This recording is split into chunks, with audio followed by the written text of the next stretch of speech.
in the last class, we were talking about inheritance, and in particular, substitutability. And so remember, this notion of substitutability in inheritance means that if you have a subclass object, right, then you're supposed to be able to substitute that subclass object for its parent whenever you need an ancestor object. Right? So if you have a method that has an object as one of its parameters, then you can pass any object to that method, and it should work.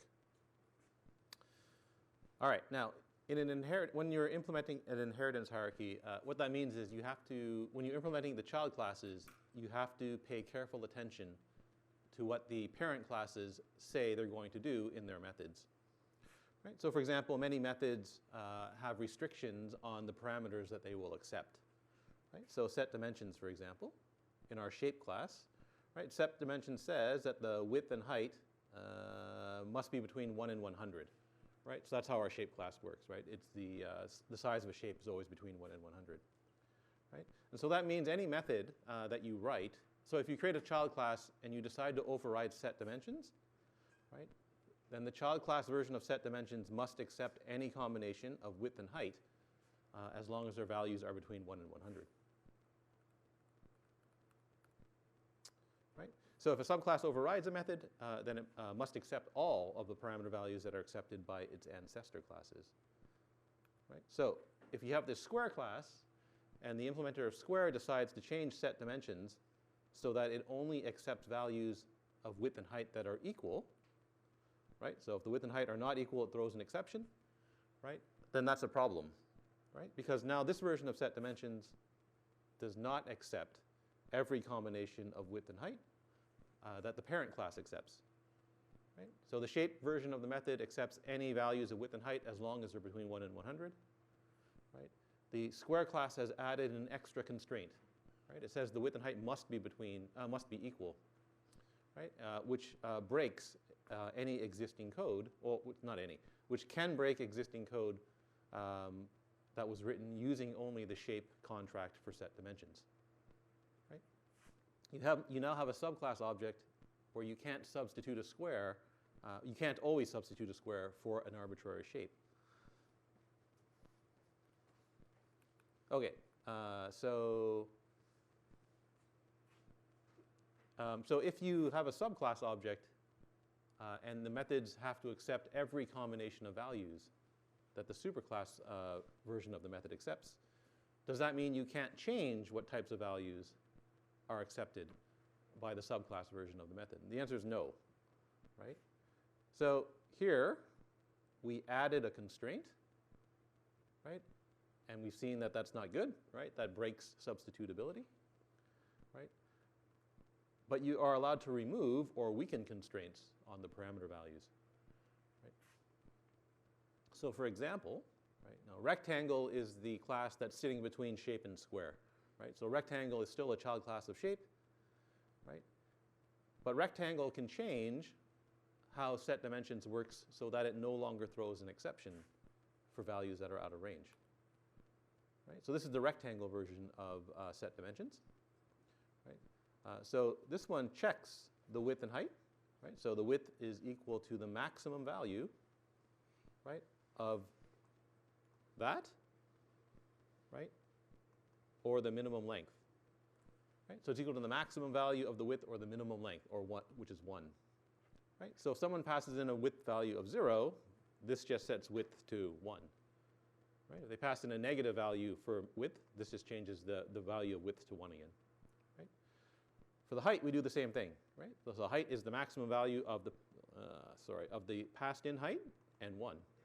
Right? So if someone passes in a value of height that's less than 1, height just gets set to 1. Right? You can do the same trick on the other side. Right? So width is equal to the minimum value of the width and the length and the maximum length. So if someone passes in a value that's bigger than max length, bigger than 100, right, then it just gets set to max length. Right? Similarly, if someone passes in a value of height that's bigger than 100, it just gets set to 100. Right? And so this version of set dimensions does not throw an exception. Right? It accepts a wider, accepts more values for width and height than the shape version of the method, and that's okay. Right? So that's fine.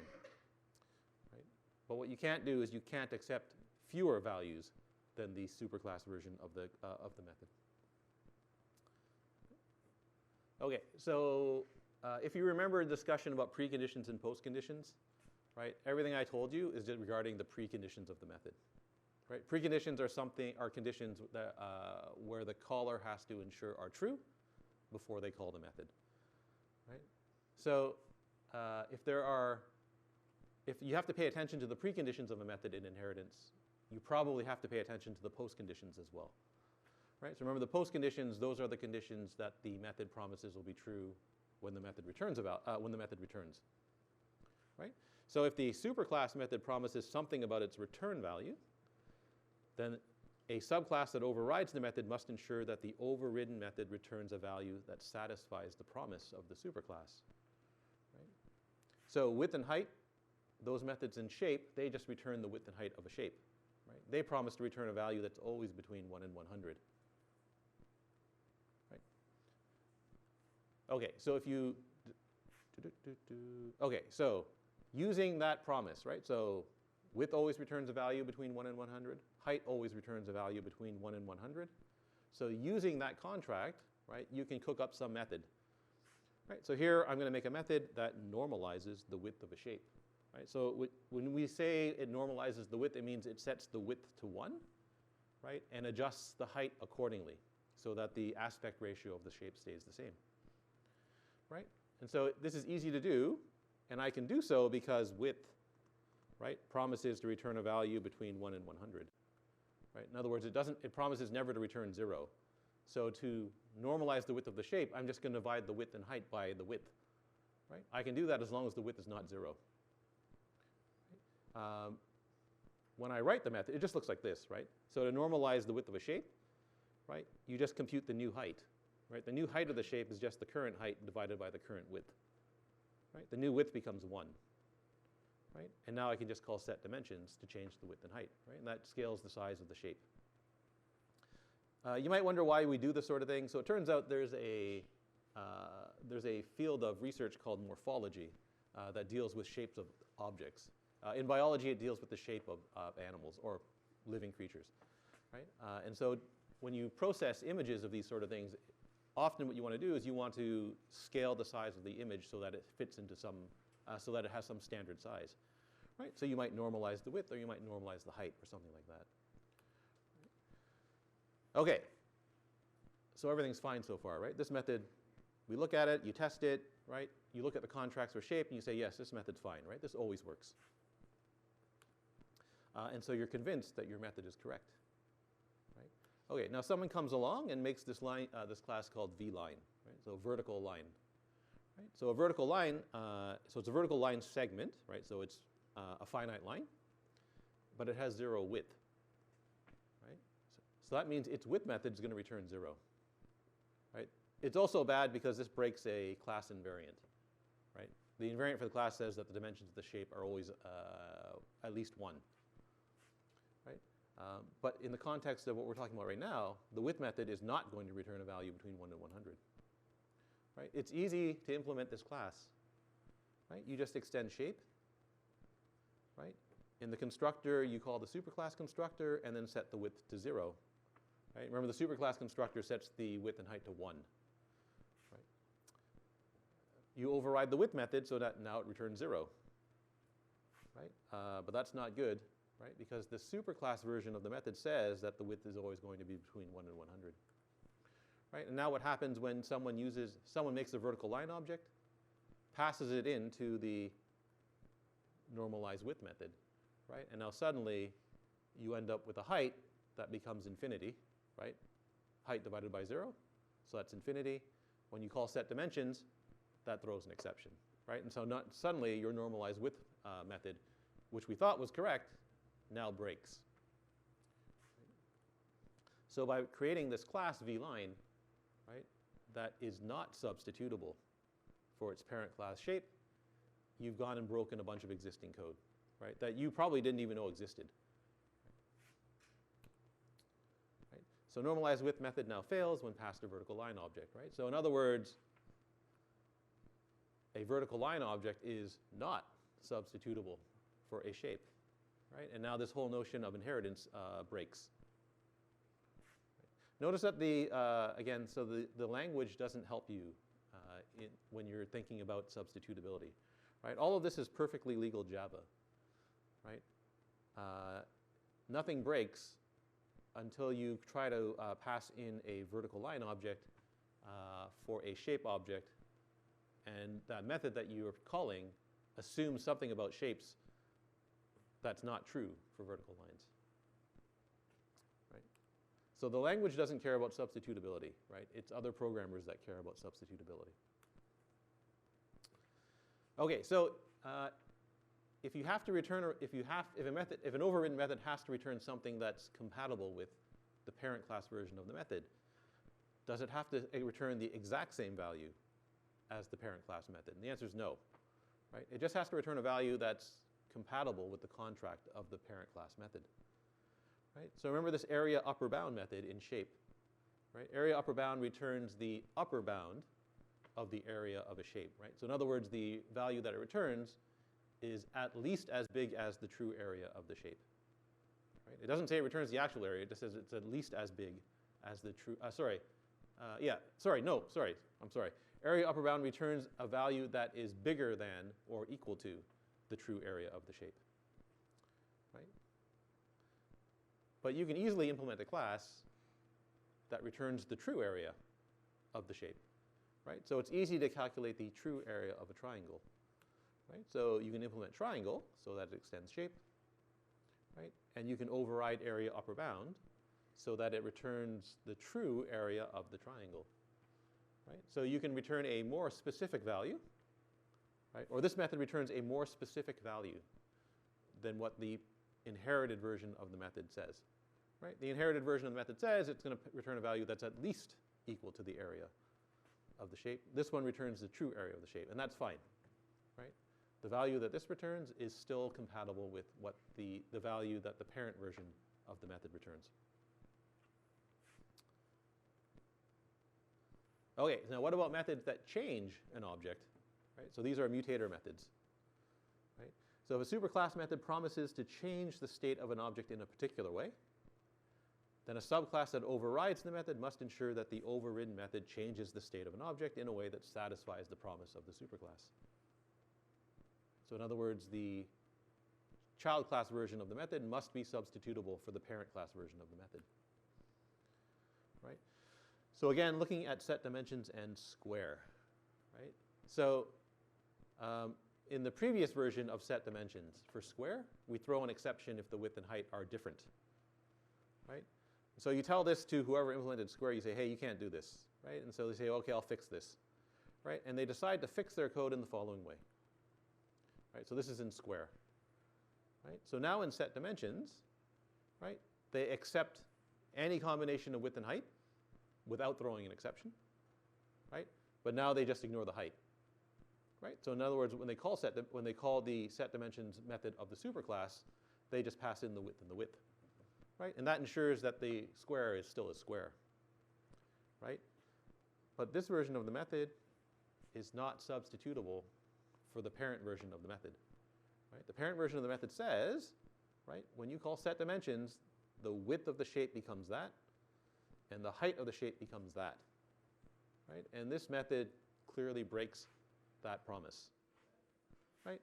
And so you can easily cook up a method, right, that uses the shape version of set dimensions, and now when you pass it a square, that method can no longer promise to do what it says it does, right?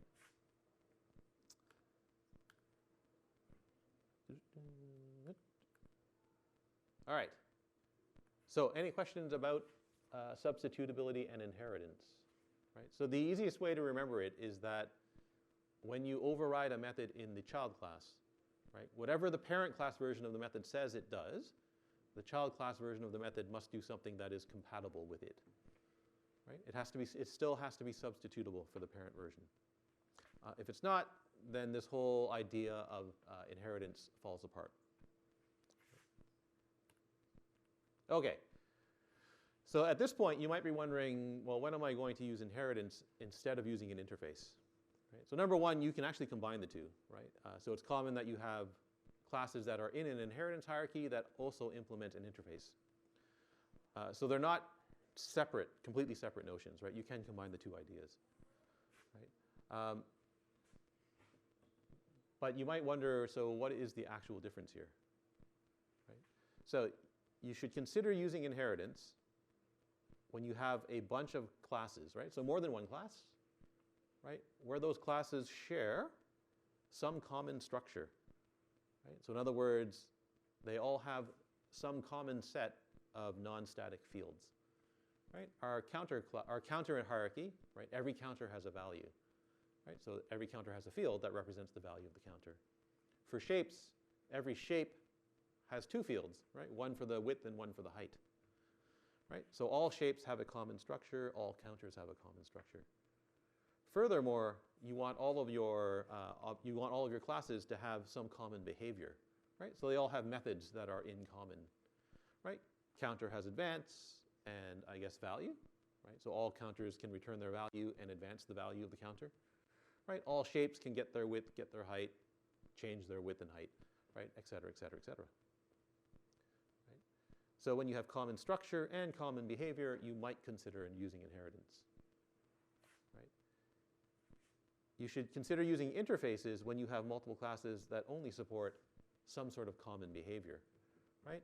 And they probably don't have a common structure, right? The use cases for interfaces are more common than the use cases for inheritance, right?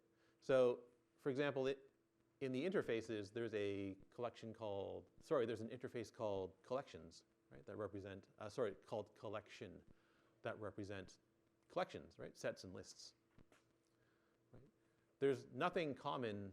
So when you actually go and look at the implementation of a set versus the implementation of a list, right, there's no common structure, right?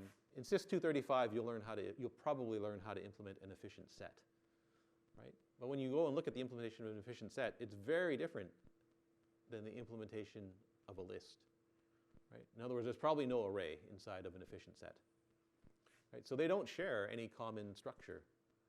Right? But they do share common behavior, right? You can add stuff to a set, you can add stuff to a list, right? You can ask the set for its size, you can ask a list for its size, right? You can remove something from a set, you can remove something from a list, right? You can ask, does a set contain something? And you can ask, does a list contain something, right? So they have a bunch of common behavior, but they don't have any common implementation, right? So there's no common structure.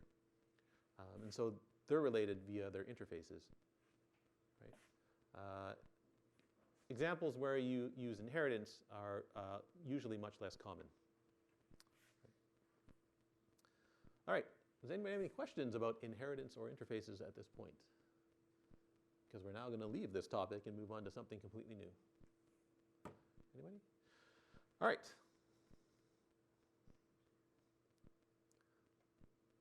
We now move into the last part of the course. So this is part 4 of the notes. And this is implementing generic classes in Java. Right. All right. So remember, we have a bunch of stack classes, right? So far, we've got stacks where you can store an int, or you can store a string, right? You can't store both, or you can't have a stack that stores something else, right? If I want a stack that stores something else, then at this point in the course, I have to make a new class, right? That stores something else. So int stack, remember what it looks like, right? It's called int stack, right? It's got an array inside of it, right? It has an array of int, right? It keeps track of where the or where the top element of the stack is in the array, right? It's got a push method that takes in an int. It's got a pop method that returns an int, right? Now what about our stack of strings, right? Sorry, what about if you want a stack of strings, right? So if I wanted a stack of strings, then what I'd have to do is I'd have to make another class, right? So I'd make a string stack class, right? And it would look almost exactly the same as the int stack class, right? So there's string stack, there's int stack, right? The only differences are the ones shown in gray, right? So the name of the class changes, right? Because I can't have two classes with the same name in Java in the same package, right? Our array of int now becomes an array of string, right? Push now takes in a string instead of an int, and pop returns a string instead of returning an int, right? So there's only a few small changes that are needed, right?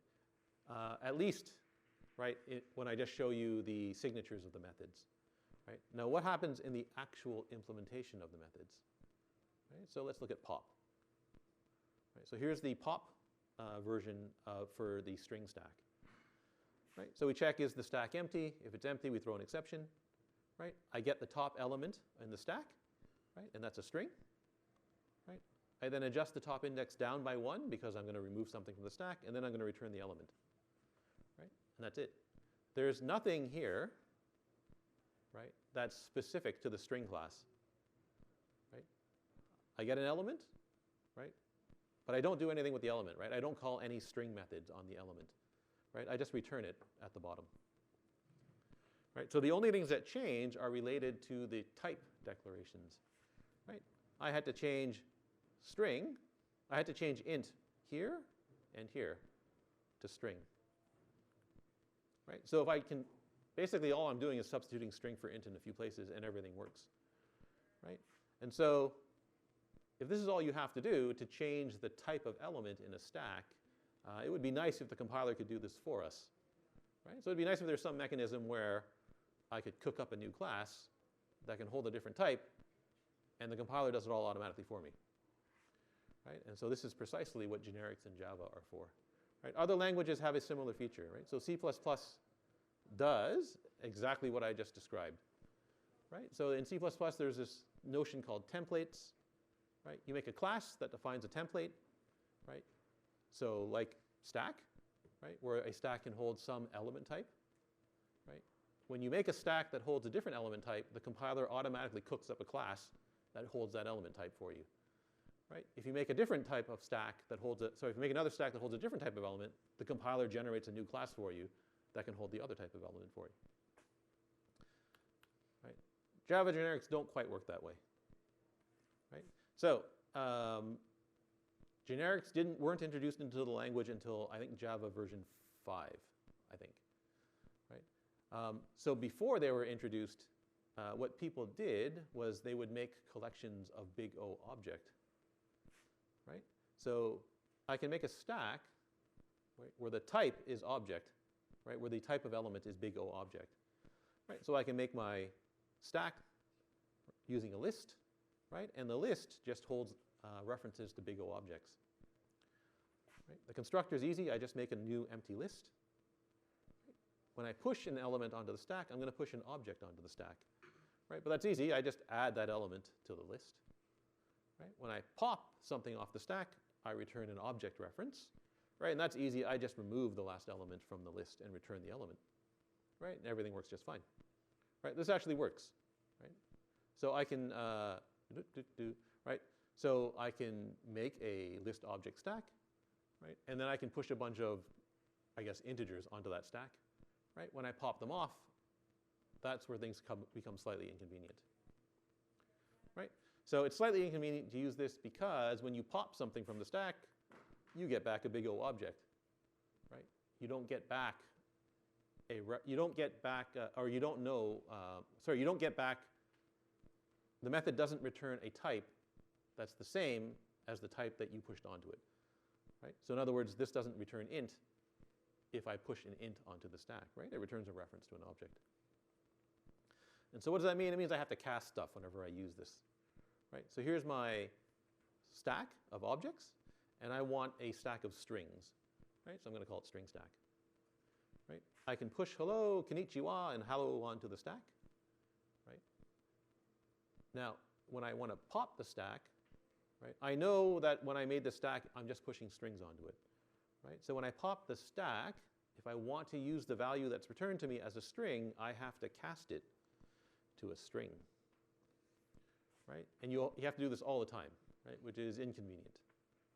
Right? If I don't cast it, then what I get back here is a big O object. Right? And I can only use S as though it were a big O object. Right? If I want to use it as though it were a string, I need the cast. Right? And so after I use the cast, I can now call a string method using S. Right? So slightly inconvenient using this thing. There's a more serious problem, though. Right? So the more serious problem is that because it's a stack of objects, you can push anything onto this stack. Right? Because everything is substitutable for big O object in Java. Right? So I can make a stack, just like in the previous example, that's supposed to hold only strings. Right? But there's nothing preventing someone from pushing other things onto the stack. Right? And the compiler can't help you. Right? So I can make my string of stacks, my stack of strings. Right? I can make my stack of strings, push a bunch of strings onto the stack. Right? That works fine. And now someone can come along and push a 1 onto the stack, and that works just fine. Right? The compiler is perfectly happy with this because that 1 gets turned into an integer object. Right? An integer object is substitutable with a big O object, so it pushes the integer object onto the stack. Right?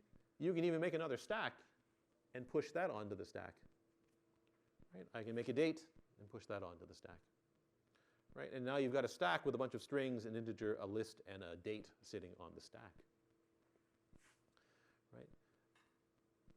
So that's a problem because the fact that any element type can be pushed onto the stack, it makes it impossible to write type-safe methods that operate on collections of objects. Right? So by type-safe, I mean that when I pop something off the stack, I know what the return type actually is.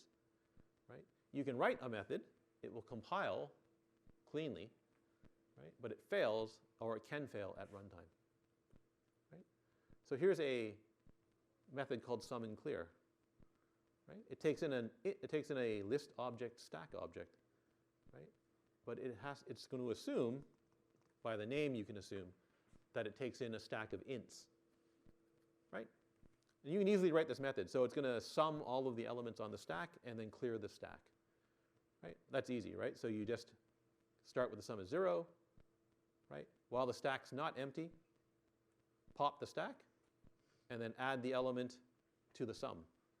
Right? Notice you need the cast, right? Because when you pop the stack, you get back a big O object. Right? So I need the cast here before I can add it to sum. Right? If I just try to add elem to sum, the compiler will flag that as an error. Right? And then you just return the sum. So after this method's done, the stack is empty, and you've got the sum of the elements on the stack. Possibly overflowing, but that's not important. Right? And this method works as long as you pass in a stack of integers. Right? Or in other words, as long as you pass in a stack that only has integers in it.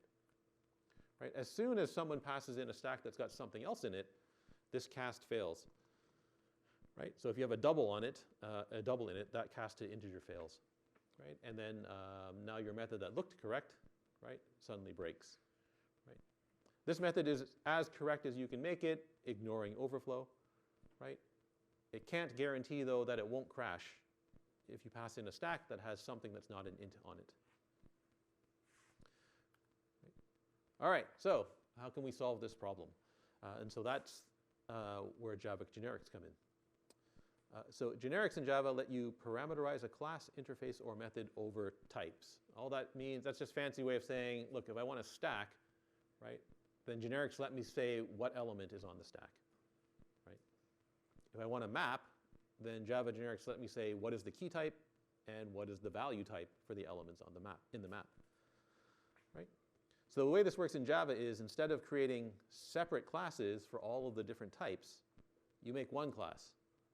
Right? And you specify the type as a parameter. Right? And that's what this funny less than, greater than, with a type in between syntax means. Right? If I want a stack of integer, I make a stack and tell the, I guess the compiler, that the stack is going to hold a bunch of integers. Right? If I want a stack of string, I make a stack and tell the compiler I want strings to be put for the stack, to be elements of the stack. Right? And if I want a stack of dates, then I tell the compiler I want a stack where the elements are all going to be dates. Right? I don't have 3 separate classes. Right? Same class, it's just the types get to change inside the class. Right? These classes are type safe. Right? If I make a stack of big I integer, I can only push integers onto that stack. Right? If I try to push something else onto the stack, right, the compiler flags that as an error.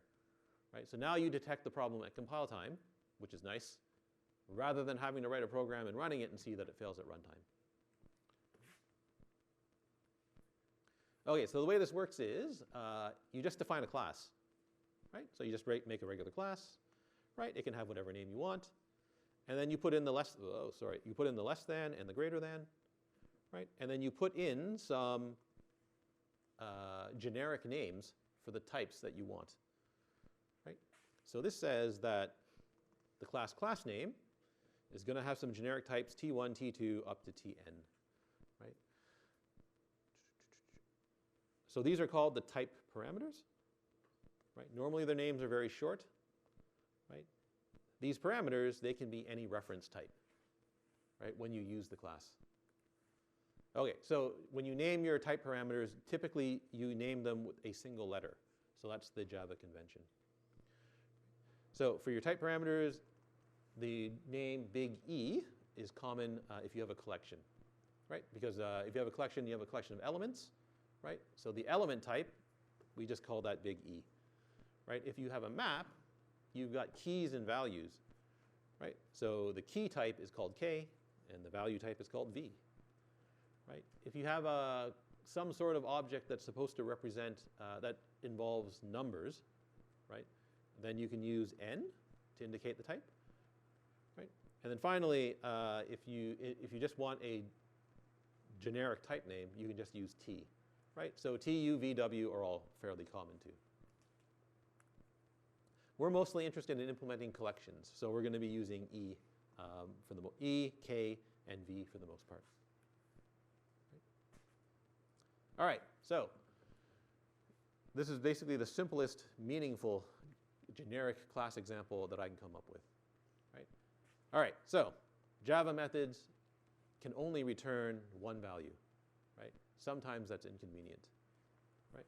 So for example, if you're looking for the maximum element in a list, right, then usually what you want, often what you want two things. You want to know what is the maximum value in the list, and you want to know where is it in the list, right?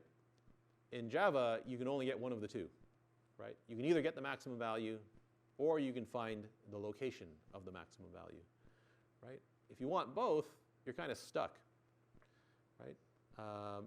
So one solution is to make a class where one of the values is an integer for the index of the value, and the other element, the other field is a field whose type can store the element type of the list, right? But you can do a little bit better, and you can just make a little generic class that can represent any pair of values, right?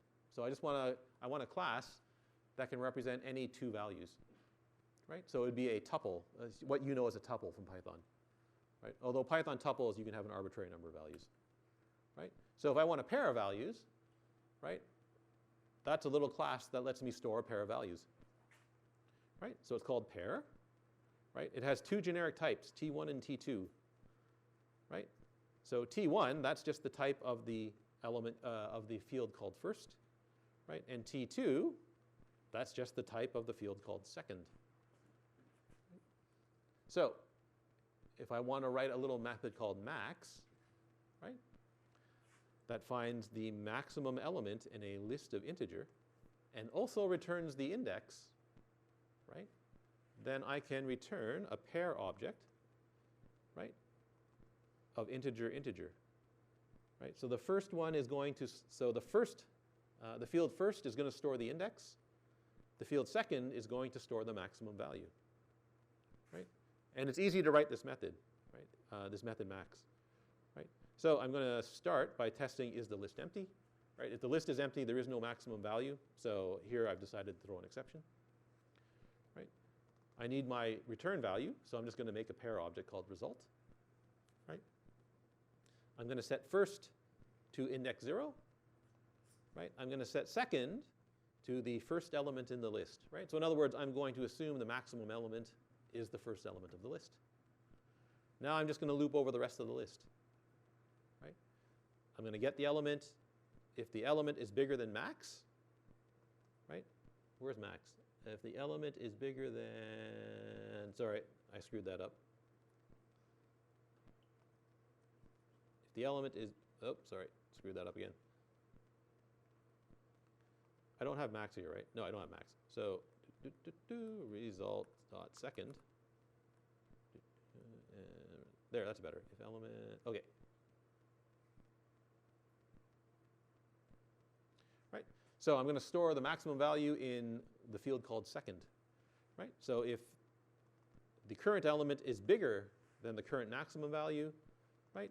Remember what the index of the new maximum value is just I, right? And the new maximum value is just elem, right? When you're done looking at all the elements in the list, you have the maximum value and its location, right? And so now you return the result, right? And now someone gets back a pair object, right? Where the field called first is the index and the field called second is the element.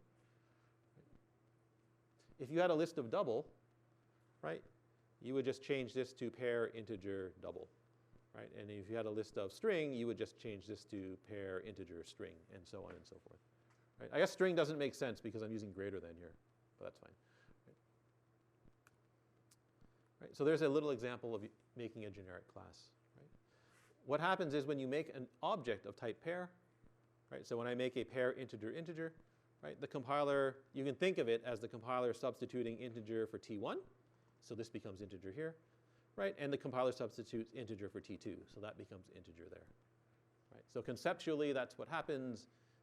In actuality, that's not what happens. But we only care about the conceptual part, right? Okay, so what if I wanted to make a generic stack, right? So, okay, so if I want to make a generic stack so that the stack can hold any element type, right, or any one element type, right, I take my class, I add my less than and greater than, right, and I stick in a name for my generic type, right. Now, stack's a collection, so normally, or it's common to use the name E, right. So E is going to be my element type, right. What do I have to change inside the class? Well, my field, stack, right, that used to be a stack of int, right. Now it's generic. Sorry, that used to be an array of int, right. Now it's generic, so now it's going to be an array of type big E, right. Top index doesn't change, it's just an index, right. And you say, okay, well, this looks pretty straightforward, right. So why don't I just go ahead and implement the constructor, right. So now we go to the constructor and we say, well, I have to make a new array, right. I've got to make a new array of type E, right. And so you just write new and then E and then the size of the array that you want, right. And then as soon as you write that, Eclipse or your IDE will flag that as an error, right, which seems unfortunate because everything I just told you, it looks like it just broke, right. And the error that you'll get is that you can't make it a generic array in Java, right. All right, so there are no arrays of generic type, so you can't do what I just showed you do, right. So the language does not allow you to make an array of generic type. The reasons for doing so are complicated and not really worth our time right now. Right? If you want to know about it, though, you can come ask me during office hours. Okay, so what's your solution? So if I can't make an array of type big E, what can I do instead? I have to be able to store any type of object. So the easy solution is to make an array of type big O object. Right? Okay, so I'm going to go back, right? Change my, instead of E, right, I have to change that to object because the language forces me to, right? Constructor now is easy to implement. I just make a new array of big O object, right? So all I did was change int to object here, and that's it, right? All right. In Java, arrays are said to be covariant, right? So if sub is a subtype of super, then the array of type sub is a subtype of the array of type super, right? So what the heck does that mean, right? So if I make an array of object, right, then an array of string, as far as the language is concerned, is substitutable for an array of object, right?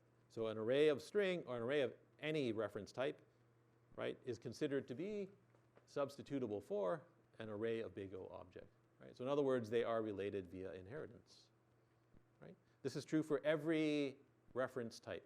It's not true for the primitive types, right? But it's true for the reference types, right? So an array of date, substitutable for an object, right? Array of big I integer, substitutable for an array of big O object, right? So can you do the following, right? Now this is all related to declared and runtime types, right?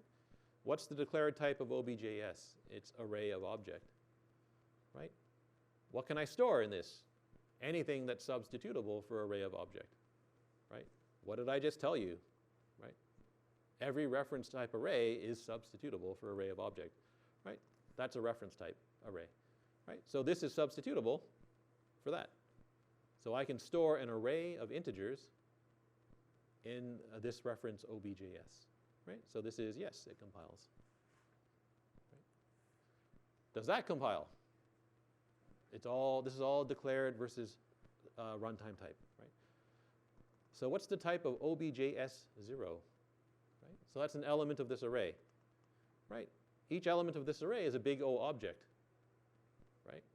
What is that? That's a string, right? Is string substitutable for object? The answer is yes. This compiles, right? The answer is yes. This compiles cleanly. What's weird? OBJS is really an array of integer, right? But I just stored in a string in the first element of that array, right? And as far as the compiler is concerned, everything's fine, right? Does it run? The answer is no, it doesn't run, right? As soon as you run this program, right, when the Java virtual machine tries to store the string hello into this array, that's when the problem occurs, right? So when you run the program, you end up with some sort of type error saying that I can't store a string in an integer, right? So this one compiles cleanly, does not run cleanly, which is not what you want, right? You want your program to not compile, right, if there's an error. Unfortunately, this one does compile, and you don't realize there's an error until you run it. Okay, arrays of generic. Generics are not invariant. Okay, so this is important. Generics are not covariant. They are what are called invariant. Right? So if I have a list of object, that object doesn't matter. Right? A list of string is not substitutable for a list of object. Right? These are two distinct types that are not related in any way whatsoever other than that they're both lists. Right? So even though strings are substitutable for objects, right, a list of string is not substitutable for a list of object. Right? So generics behave differently than arrays. Right? So does this compile? Right? So I've got a list of big O object here on the left-hand side. Right? So the declared type is list of big O object. On the right, I have an array list of big I integer. Right? Now, array list is substitutable for list.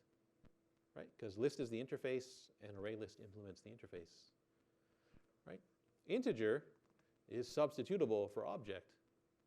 Right? But array list integer is not substitutable for list object. This does not compile, right? Which is what you want to happen. In this case, you might think this is weird because you might think this ought to be allowed, right? I've got a list. It's holding integers, right? Why is that not substitutable for a list of objects? The answer is because that's just the way it works in Java. Right. All right. What about the rest of our class? Right? So what about implementing push and pop? Okay, so here's push. Right? So push, right? Remember when you push an element onto a stack, onto an array-based stack, you have to check, is there room in the array? Right? So is there room in the array? Right? If the answer is yes, right, just store the element in the last free spot in the array. Well, in the next free spot in the array. Right? If the answer is no, I need to make a new array. Right? So you use copy of to make the new array. Right? You set this stack to equal to the new array, and then you just push the element onto the new array. Right? So nothing here changes. Right? There's almost nothing here that changes. Right? If you go back and look at the original implementation, the only thing that changes is that. Right? Because when I make a new array now, it's an array of big O object instead of an array of int. Right? Everything's the same. What about pop? Pop is also almost exactly the same. The only difference is, right, when I get the element out of the array, right, it has type big O object. But pop needs to return an element of type E, right? So I have to cast this big O object to type E here, right? And then everything else is the same, right? So there's almost no difference in implementing a generic class versus a non-generic class, right? Often the only thing that changes is just a bunch of types, and that's it, right? So it really is no harder to implement a generic class than it is to implement a non-generic class. Right. All right, I now have a generic stack class, but I don't have a generic interface. So I have to convert the existing interface to a generic interface, right? This is also dead easy to do, right? Our original interface for strings, right? Push takes a string as input. Pop returns a string, right? To turn this into a generic interface, all you do is the following, right? Add the generic type to the name of the interface, change the element type in push, and change the element type in pop, and you're done, right? So again, no harder than implementing the original stack class itself, or the stack interface itself, right? All that's changing here is some type, or types possibly. Oh wait, any questions about the material I've covered today? Anybody? All right, so I guess it's 1:15, so I'm just going to stop there, and then we'll look at, what are we going to look at? I don't remember what's the next class. It's more generic stuff. So we'll look at implementing other generic classes in the next lecture. Your midterms are almost marked. They'll probably come back, I want to say Monday, not Friday.